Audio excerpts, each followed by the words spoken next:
الله الرحمن الرحيم.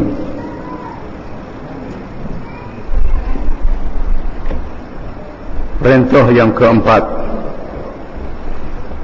yaitulah firman Allah Ta'ala, Ya ayyuhan Nabi, jahidil kuffar wal munafiqin waghluz alaihim. Surah Taubah ayat 73. Artinya, hai Nabi, berjihadlah melawan orang-orang kafir dan orang-orang munafik itu, dan bersikap keraslah terhadap mereka. Ayat ini ialah di antara ayat-ayat perintah yang ditujukan kepada Rasulullah sallallahu alaihi wasallam supaya menentang atau melawan orang-orang kafir yang engkar, yang melawan Islam secara terbuka dan terang-terang, dan melawan orang-orang munafik, iaitulah mereka yang menentang Islam secara senyap-senyap, menzahirkan iman kepada orang ramai, sedangkan hatinya adalah musuh dan menentang Islam. Allah Ta'ala memerintah Nabi SAW menghadapi kedua-dua golongan ini. Sejauh manakah Rasulullah SAW menunaikan amanah perintah Allah ini? Dinyatakan di dalam beberapa hadis. An Aisyah radhiyallahu anha qalat, خرج رسول الله صلى الله عليه وسلم قبل بدر فلما كان بحرة الوبرة أدركه رجل قد كان يذكر جراءة ataupun jur'atun, boleh baca dengan dua, diletakkan hamzah di atas alif, jur'atun ataupun jara'atun, ataupun jara'atan ataupun jur'atan wa najdatan. Fa fariha ashabu Rasulillah sallallahu alaihi wasallam hina ra'awhu, falamma adrakahu qala li Rasulillah sallallahu alaihi wasallam ji'tu li atba'aka wa usiba ma'ak. Faqala sallallahu alaihi wasallam تؤمن بالله ورسوله؟ فقال لا. قال صلى الله عليه وسلم فارجع فلن أستعين بمشرك. قالت ثم مضى حتى كان بالشجرة أدركه الرجل فقال كما قال أول مرة. فقال له رسول الله صلى الله عليه وسلم كما قال أول مرة. قال فارجع فلن أستعين بمشرك. ثم رجع فأدركه بالبيداء فقال له كما قال أول مرة. وقال رسول الله صلى الله عليه وسلم هل تؤمن بالله ورسوله؟ قال نعم. قال فانطلق معه. رواه مسلم وأبو داود والترمذي. Artinya, dari Aisyah radhiyallahu anha, dia berkata, jadi Aisyah menceritakan, Rasulullah sallallahu alaihi wasallam telah keluar menuju ke Badar. Manakala sampai di Harratil Wabrah, tiba-tiba dia ditemui oleh seorang yang dikenali dengan berani. Maka bergembiralah para sahabat Rasulullah sallallahu alaihi wasallam apabila mereka melihat lelaki itu setelah dia bertemu Lalu dia berkata kepada Rasulullah sallallahu alaihi wasallam, aku datang kerana mahu mengikutmu dan ditimpa akibatnya bersamamu. Maka Rasulullah SAW pun bersabda, adakah awak telah beriman dengan Allah dan Rasulnya? Dia menjawab, tidak. Rasulullah SAW bersabda, pulanglah, aku tidak meminta pertolongan dari orang musyrik. Aisyah radhiyallahu anha meneruskan ceritanya. Kemudian Rasulullah SAW meneruskan perjalanannya sehingga sampai di Asy-Syajarah. Orang itu datang semula dan bercakap seperti dahulu.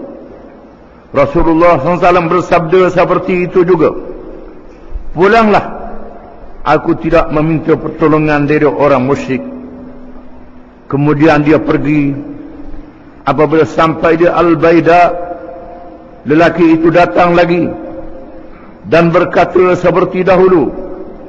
Rasulullah SAW menjawab dengan jawapan yang sama seperti dahulu.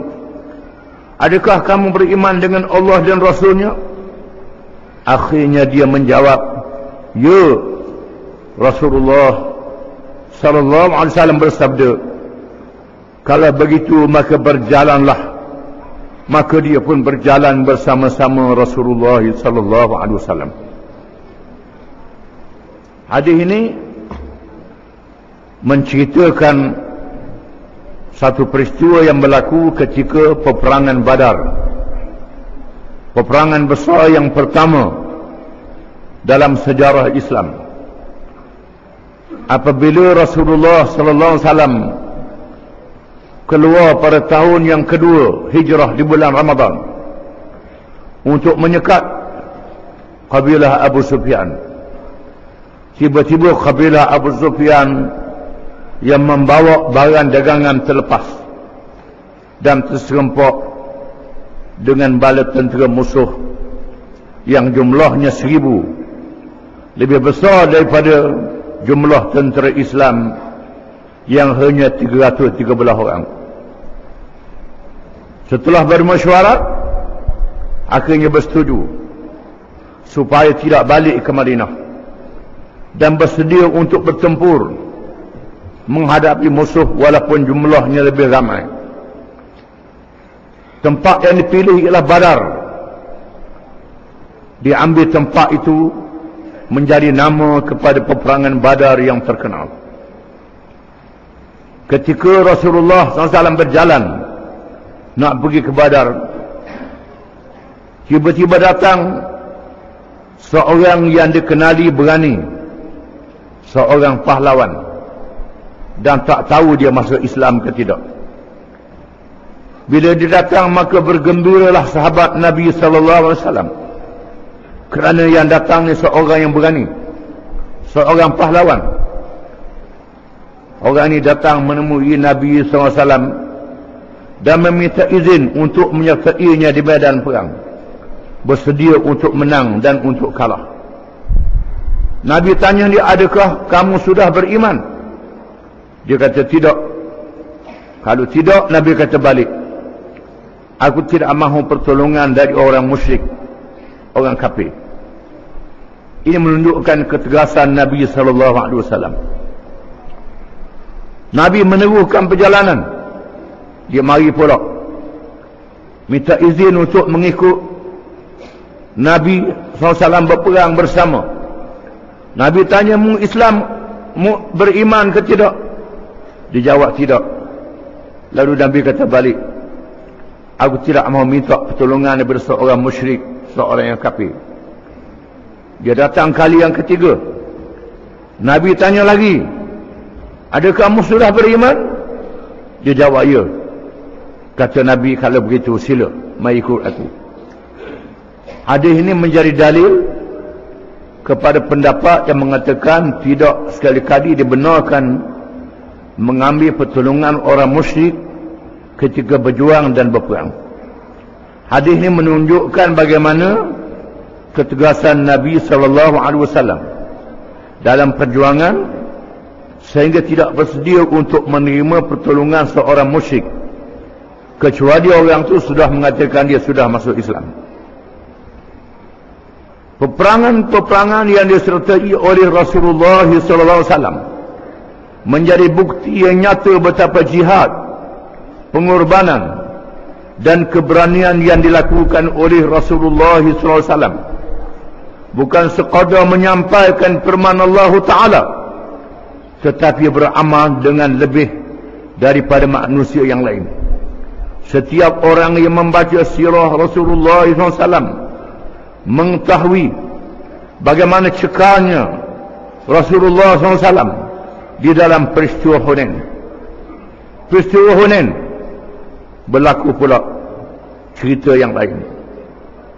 Ketika Nabi SAW dan beberapa orang sahabat radhiyallahu anhum tidak berganjak apabila dikepung oleh musuh dan 12,000 orang tentera yang bersama-sama Rasulullah SAW bertempiaran undur dan akhirnya datang pertolongan Allah. Dan peristiwa Hunain menunjukkan keberanian Nabi SAW, iaitulah peperangan yang berlaku selepas pembukaan Mekah. Setelah Mekah dibuka, ditawan oleh tentera Islam, dan Rasulullah SAW memberi pengampunan beramai-ramai, maka ramailah yang masuk Islam, sehingga jumlah tentera menjadi 12,000.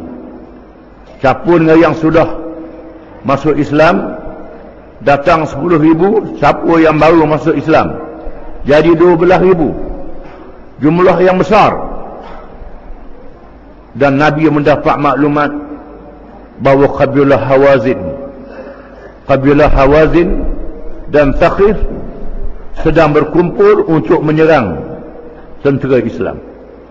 Lalu Nabi membuat keputusan untuk berperang dan pergi ke Hunain menentang kabilah Hawazin. Dan Nabi menunjukkan satu sikap yang lain daripada perang Badar. Apabila Nabi memanggil Safwan bin Umayyah, iaitulah seorang pemimpin musyrik yang kafir, yang belum lagi masuk Islam, dan Nabi tahu di rumah dia ada senjata banyak. Lalu Nabi kata kepada Safwan, bawa senjatamu, senjatamu ke sini, aku nak pergi perang.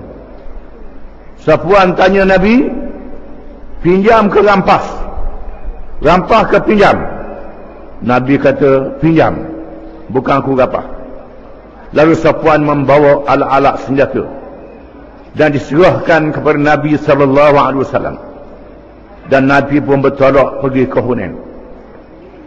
Pergi ke Hunain, dan Safwan bin Umayyah ikut sama.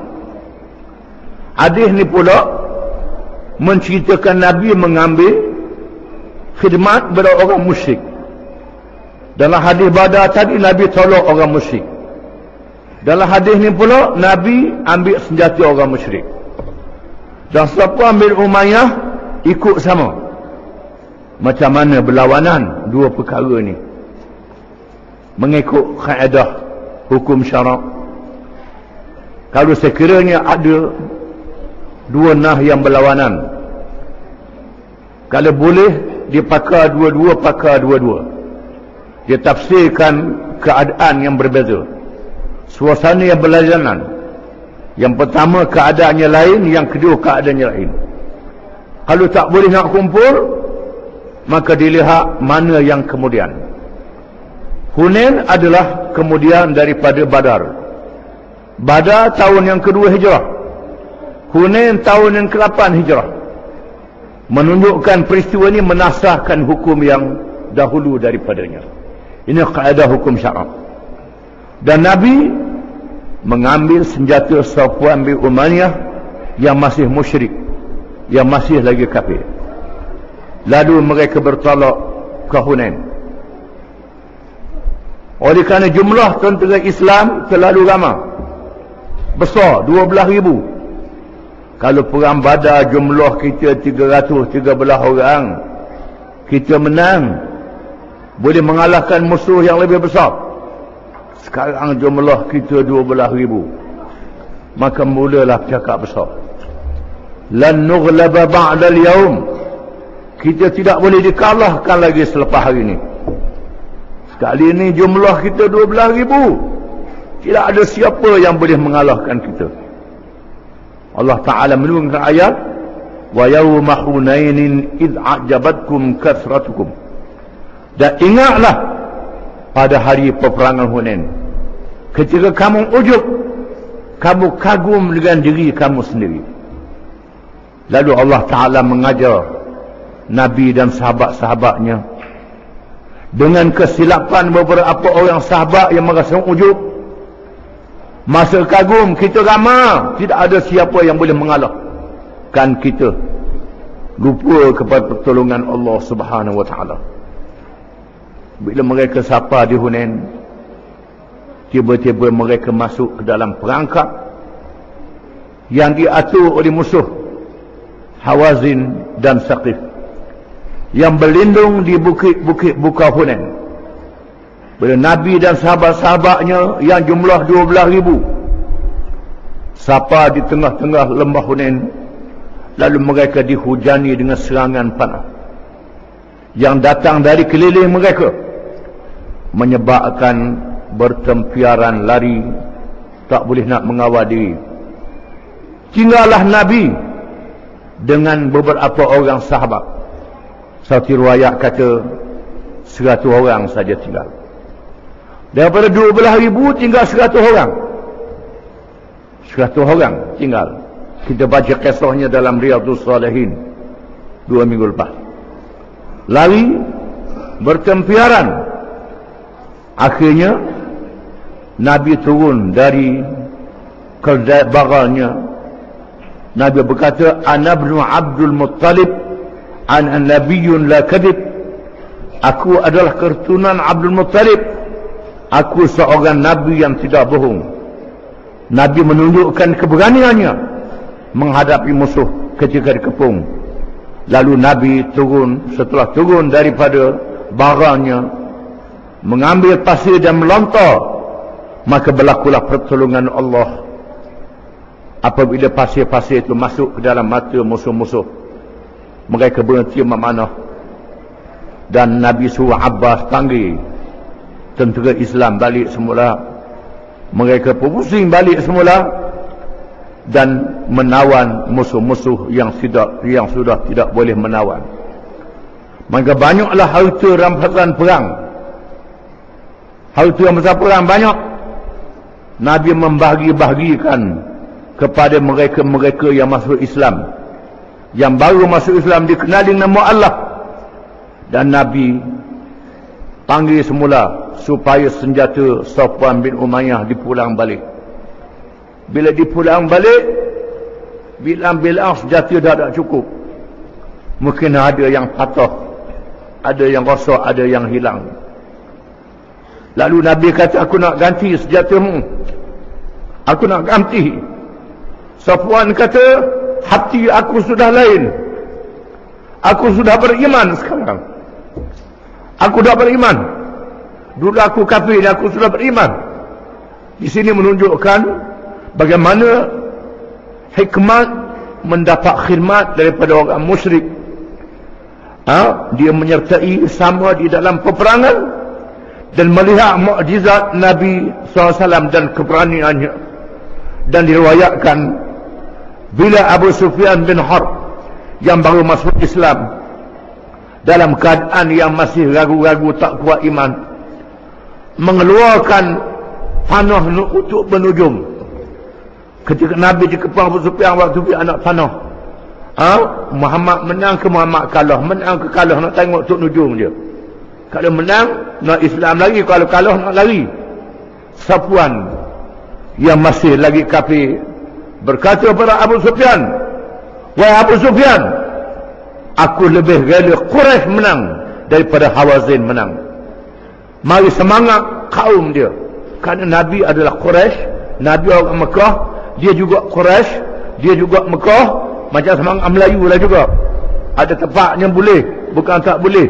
Tapi jangan jadi akidah. Kerana Nabi ni orang Quraisy, aku Quraisy, Aku mahu Quraisy yang menang, bukan Hawazin yang menang. Tiba-tiba Nabi diberi pertolongan oleh Allah dengan kemenangan mukjizat, dan Safwan bin Umayyah masuk Islam.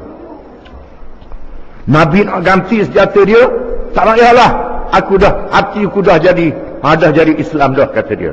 Ini kisahnya, menunjukkan bahawa dua-dua ada hikmat. Dalam peristiwa Badar, hikmatnya menunjukkan bahawa mereka yang bersama dengan peperangan mestilah yang ikhlas. Orang musyrik tidak ikhlas. Dalam perkara yang kedua, orang musyrik diajak sama di dalam peperangan.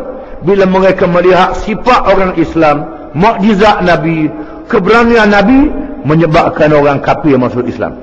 Itu dua keadaan yang berbeza, kita kena faham. Di dalam peperangan Uhud, apabila tentera musuh berlipat ganda, melebihi jumlah dan kelengkapan tentera Islam, apabila orang-orang Islam dipukul dengan hebatnya, setelah beberapa orang di kalangan mereka tidak iltizam dengan khitah, dengan perancangan yang ditunjuk oleh Rasulullah SAW, mereka mengalami ujian yang hebat dengan beberapa orang syahid dan luka-luka, termasuk Rasulullah sallallahu alaihi wasallam. Apabila mereka pulang ke Madinah, Rasulullah SAW memerintah supaya keluar semula menghambat tentera musyrikin. Dalam perjalanan mereka pulang ke Mekah, dan tentera musyrikin mundur dalam ketakutan. Dalam ketakutan. Ini kisah yang kedua, iaitulah peperangan Uhud. Perang Uhud, apabila tentera musyrikin Mekah yang kalah dalam perang Badar, banyak pemimpin-pemimpin mereka yang mati dibunuh. Di antara Abu Jahal dan lain-lain lagi dibunuh dalam perang Badar. Lalu mereka nak tutup bela kematian ayah, kematian adik-beradik, kematian suami dan sebagainya. Lalu mereka menyusun tentera dengan jumlah yang lebih besar daripada Badar untuk menyerang Mekah. Bila Nabi mendapat maklumat, Nabi bermesyuarat dengan sahabat-sahabatnya.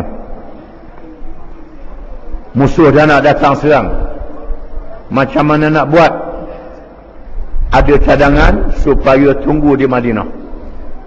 Biar musuh datang di Madinah, kita lawan di Madinah, supaya bukan sahaja orang-orang lelaki, termasuk kaum perempuan, sahabiyat, muslimat, mukminat, boleh berperang melalui pintu-pintu kecil rumah-rumah mereka untuk menentang musuh di celah-celah rumah.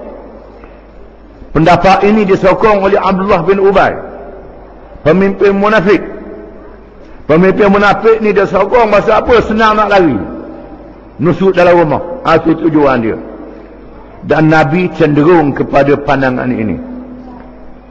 Adapun golongan muda yang bersemangat, terutamanya mereka yang tidak sempat dalam perang Badar, yang diberi fadilah yang besar oleh Allah, mengatakan, wahai Rasulullah,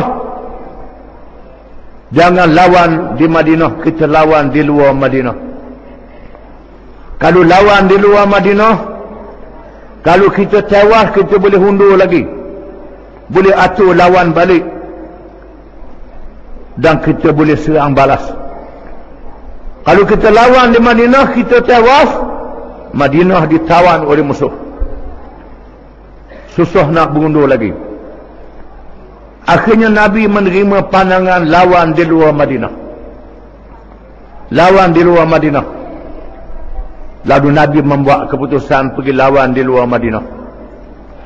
Maka bertolaklah Nabi dengan sahabat-sahabatnya ke Uhud, satu bukit yang dekat dengan Madinah. Mereka yang melawat Madinah boleh nampak bukit Uhud ni. Di mana bukit Uhud ini, di belakangnya curam, tidak boleh dinaiki oleh musuh. Di depannya boleh dinaiki oleh musuh, dan di sebelahnya ada bukit kecil. Dan Nabi mengambil kawasan di tengah antara bukit kecil dan Bukit Uhud menjadi markah tentera Islam. Dan Nabi mengatur langkah supaya bukit kecil diletakkan pengawas, iaitu pasukan pemanah. Beberapa orang tentera pemanah duduk di atas bukit kecil untuk mengawal markas dan mengawal tentera Islam kalau ada serangan dari belakang. Mereka nak hadap musuh yang berada di Wadi Aqiq, lembah yang berada di hadapan Bukit Uhud. Ini kebijaksanaan Nabi SAW dalam mengatur strategi peperangan. Dan Nabi berpesan kepada mereka yang ada di bukit kecil yang ditugaskan untuk mengawal, jangan kamu tinggal bukit ini. Menang ke kalah di bukit ini tak boleh tinggal, kata Nabi. Kawal walau apa pun keadaan, bukit ini sangat penting, jangan tinggal sekali-kali. Bila berlaku peperangan, musuh dapat dikalahkan. Menjadi perangai orang jahiliah, bila berperang mereka bawa barang sama, binatang ternakan sama, kambing, biri, unta dibawa sama, yang dipeluk untuk beri semangat, mempertahankan diri, mempertahankan harta. Bila mereka dikalahkan, mereka lari, meninggalkan harta-harta yang banyak, kambing dan sebagainya. Sebahagian tentera mengejar musuh. Yang duduk di markas, yang masih ramai, memungut barang yang ditinggalkan oleh musuh. Igak kambing, igak biri, kibas, pungut harta. Maka yang duduk di atas bukit pun berasa tak tahan. Kita tak boleh berbarang ni, tak ada guna duduk atas bukit, musuh dah lari dah, kita tinggallah bukit. Ketua mereka kata, jangan, Rasulullah dah pesan jangan tinggal bukit ni. Tak apa, kita dah menang dah. Lalu mereka meninggalkan bukit, tinggal ketuanya saja, tinggal ketua dan beberapa orang saja. Yang lain habis pakat turun belaka. Dia kutip barang. Satu pasukan berkuda tentera musuh dipimpin oleh Khalid bin Walid yang belum lagi masuk Islam, masih kafir lagi masa tu. Melihat bahawa kawalan bukit sudah tidak ada, lalu mereka menyerang balas dari belakang, menyebabkan markah tentera Islam dikepung dan para sahabat terpaksa mempertahankan Nabi SAW.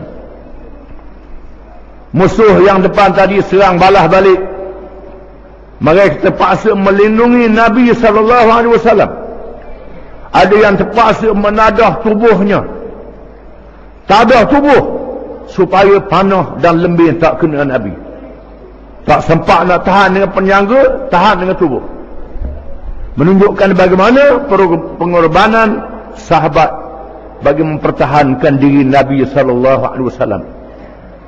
Dalam peperangan ini Nabi telah mendapat luka, patah gigi dan luka Nabi, mengalir darahnya, darah melilih pada tubuhnya. Lalu seorang sahabat tengok darah Nabi melilih, dia jilat darah Nabi, nya telan.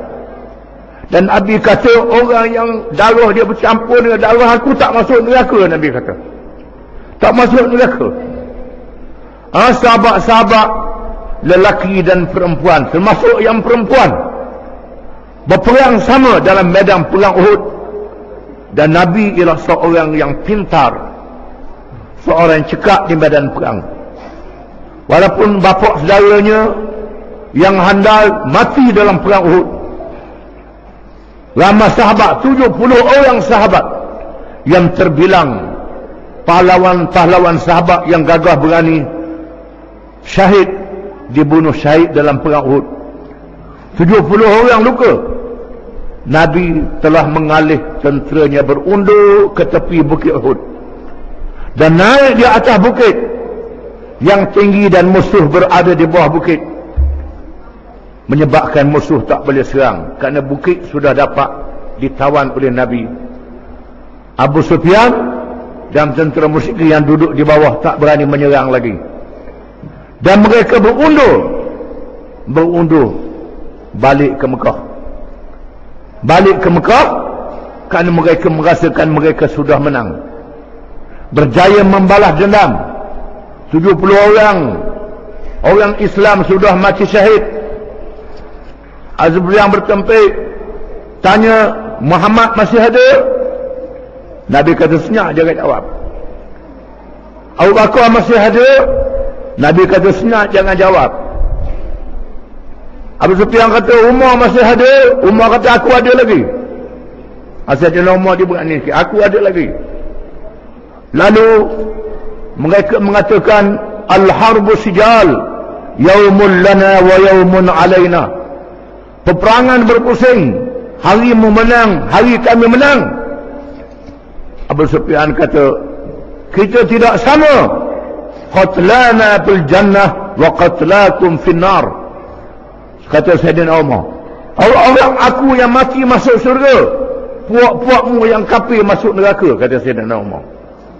Abu Sufyan berundur membawa tenteranya balik ke Mekah. Maka Nabi pun balik ke Madinah dalam keadaan yang sedih, dalam keadaan yang masih luka, yang masih cedera, ada yang dipapah. Maka orang-orang munafik pun mengangkat kepada, mempersenda-sendakan Nabi dan sahabat-sahabatnya. Kalau ikut cadangan aku tak jadi lagu ni, kata dia. Pada muka beri ke Uhud sangat. Mereka mula mempermain-mainkan. Lalu Nabi mengambil langkah supaya mengejar musuh. Nabi mengarahkan semua mereka yang hadir perang Uhud, yang masih hidup, hendaklah dikumpulkan. Termasuk yang luka-luka, bawa kita kejar musuh balik. Kejar musuh balik. Yang tak ikut perang Uhud tak dibenarkan ikut sama. Lalu Nabi yang telah mengumpulkan bala tentera yang hadir perang Uhud bergerak untuk mengejar musuh. Untuk mengejar musuh. Abu Sufyan yang nak balik ke Mekah, mereka berhenti tengah jalan berkemah sekejap. Allah Ta'ala menurunkan pertolongan masuk ke dalam hati Abu Sufyan dan musyrikin Mekah rasa gerundam takut. Lalu mereka melarikan diri pulang ke Mekah, tidak melawan. Dan Nabi pun ajak tentera Islam balik semula ke Madinah sebagai satu langkah untuk memulihkan semangat sahabat-sahabatnya yang tewas dalam perang Uhud, menunjukkan mereka tidak kalah, mereka boleh meneruhkan perjuangan. Ini kisah perang Uhud menunjukkan keberanian Nabi SAW. Yang ketiga, yang keempat, apabila jahiliah di seluruh semenanjung tanah Arab bersatu dalam barisan bersekutu untuk memerangi Rasulullah SAW, orang-orang Yahudi pun melakukan khianat dari dalam dengan memungkiri janji. Negara Islam berada di dalam ancaman yang menggegarkan. Tidak ada manusia dapat mengatasi keadaan seperti itu, tetapi Rasulullah SAW dapat menghadapinya dengan keimanan dan pendirian yang tiada bandingannya, berakhir dengan pengunduran semua tentera musuh dan keputusan yang tegas oleh Sa'ad bin Mu'ad dengan hukum Allah dan Rasulnya kepada musuh yang khianat, dengan dibunuh orang-orang lelaki, perempuan dan kanak-kanak. Dibunuh orang-orang lelaki, nuktah disebutkan koma, tanda nuktah. Perempuan dan kanak-kanak ditawan, sehingga dalam satu hari 400 orang dihukum bunuh. Dan seterusnya meneroka jalan untuk para sahabat radhiyallahu anhum menumbangkan empayar Parsi dan Rom yang menjadi kuasa besar dunia di zaman itu. Dan yang akhir ialah peperangan Ahzab. Peperangan Ahzab ialah peperangan tentera bersekutu. Apabila pemimpin-pemimpin Yahudi Madinah, golongan ahli kitab, golongan yang tahu kitab, yang reti kitab, iaitulah orang-orang Yahudi dan orang-orang Kristian, yang tahu kitab, yang tahu berkenaan dengan Nabi SAW, tetapi lawan Nabi. Zaman ni kena tambah lagi. Golongan ahli kitab ni ialah golongan ustaz. Yang tahu kitab, yang reti kitab, tapi lawan Islam juga. Termasuk ahli kitab juga ni pun. Di mana mereka ni pergi ke Mekah menemui pemimpin-pemimpin Mekah. Memberi semangat supaya memanggil kabilah-kabilah Arab seramai-ramainya untuk menghancurkan Islam, menghampurkan tenteranya. Akhirnya mereka berjaya mengumpulkan kumpulan bersekutu yang dikenali dengan Ahzab, yang jumlahnya 10,000, lebih ramai daripada jumlah orang Islam yang ada di Madinah. Mereka datang untuk menyerang. Nabi mendapat maklumat musuh yang terlalu ramai daripada bukan saja Mekah, kabilah-kabilah Arab yang kafir di keliling Madinah bersatu nak menyerang Madinah. Nabi bermesyuarat dengan sahabat-sahabat dia, macam mana nak buat, musuh ramai sangat nak serang kita. Lalu Salmanul Farisi radhiyallahu an, seorang sahabat yang berasal dari negeri Parsi. Parsi negeri kuasa besar dunia yang pernah terlibat dalam peperangan besar dengan Rom dan negara-negara lain. Lalu Salman kata, ya Rasulullah, wahai Rasulullah, saya pernah tengok orang Parsi ini bila nak hadap musuh yang lebih besar jumlahnya, mereka buat kubu dengan cara gali parit. Gali parit, saya cadangkan gali parit mana-mana kawasan yang musuh boleh masuk. Parit yang lebarnya tak boleh dilompat oleh kuda. Kita berkubu di sebalik parit ini, musuh tak boleh masuk. Kalau dekat, kita serang dia dengan panah. Mana-mana tempat yang ada bukit, kita kawal bukit itu. Dan Nabi bersetuju dengan cadangan Salmanul Farisi. Lalu mereka mengadakan kerja gotong royong dalam masa yang cepat, kerana dibahagi mengikut kampung dan mengikut keluarga berapa depua seorang, berapa depua satu kumpulan. Dalam masa yang cepat mereka telah berjaya menggali parit pertahanan Madinah yang jaraknya berbatu-batu, beberapa kilometer panjang parit ini, menjadi benteng pertahanan. Bila tentera Ahzab datang untuk menyerang, mereka tercengang. Mereka tak pernah tengok jenis apa lagu ni, apa parit dia nak masuk. Lalu Nabi bertahan di sebalik parit ini sebulan, bukan sekejap, lama bertahan. Ini menjadi ujian. Orang-orang munafik menunjukkan sifat munafik dia bila dah lama lapar perut dah tahan. Yang lemah iman mula dalam keadaan yang tak semangat. Wa ija'ukum min fawqikum, Tuhan kata bila musuh datang dari atas, dari bawah, dari keliling, hunalika btuliyal mu'minun wa zulzilu zilzalan syadida, di sana orang-orang beriman diuji dengan ujian yang sehebat-hebatnya. Akhirnya orang Yahudi yang ada perjanjian dengan orang Islam nak khianat perjanjian. Bila lama kena kepung. Orang Yahudi bukan Islam ada yang berjanji dengan Nabi. Mereka duduk di Madinah. Bila Madinah diserang, mereka mesti mempertahankan Madinah. Ada perjanjian. Bila dah lama kena kepung, bukan lama sangat, sebulan je, puak-puak Yahudi tak tahan nak khianat, nak menyeleweng, nak masuk balik musuh. Di saat ini Allah Ta'ala menurunkan pertolongan.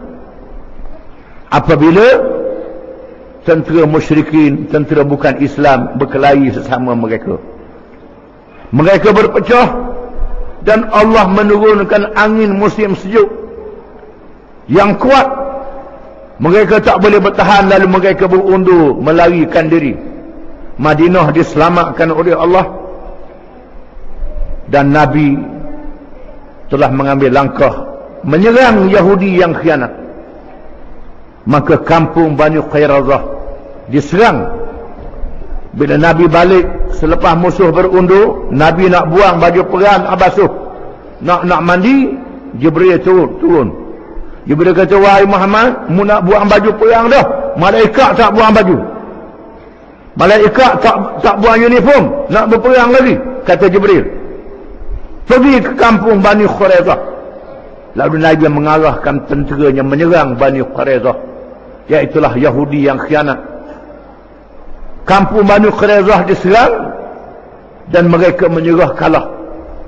Oleh kerana mereka khianat, perlu dijatuhkan hukuman ke atas mereka. Lalu Nabi kata, aku serah kepada Sa'ad bin Mu'az. Sa'ad bin Mu'az ialah seorang pemimpin Madinah yang baik dengan Bani Qurayzah. Sa'ad dalam keadaan yang mendapat luka dalam peperangan Ahzab, dipapah Sa'ad untuk menjadi hakim, menghukum Bani Qurayzah yang sudah menyerah kalah. Sa'ad bin Mu'az membuat keputusan, mana-mana yang lelaki yang sampai ke peringkat lelaki yang baligh hingga ke atas dijatuhkan hukuman mati. Maka dipilih 400 orang dihukum mati. Perempuan dan kanak-kanak ditawan. Inilah orang kata Nabi Muhammad mengadakan pembunuhan beramai-ramai. Dah dia nak bunuh orang Islam ramai tak apa. Dia nak membenarkan musuh masuk menghapuskan Islam, itu tak apa pula. Sa'ad bin Mu'az membuat keputusan mereka dijatuhkan hukuman mati. Dipilih yang baligh, yang cukup umur, dibunuh seorang demi seorang sehingga mengikut hadis jumlahnya 400 orang dijatuhkan hukuman bunuh dengan sebab mereka adalah pengkhianat yang hampir nak menghancurkan kerajaan Islam di Madinah. Sa'ad bin Mu'az mati selepas itu, dan Nabi kata araf bergoncang dengan kematian Sa'ad bin Mu'az. Dia seorang sahabat yang mempunyai kehebatan, menunjukkan kesetiaannya kepada Nabi SAW, di mana dengan kalahnya musyrikin dan kalahnya golongan ahli kitab, Allah Ta'ala menyempurnakan agama Islam dan Nabi diwafatkan oleh Allah. Perjuangan disambung oleh Khulafa' Rashidin. Di zaman Khulafa' Rashidin jatuhnya kuasa besar dunia Parsi dan Rom. Islam menjadi kuasa besar yang tunggal selepas itu. Wallahu a'lam.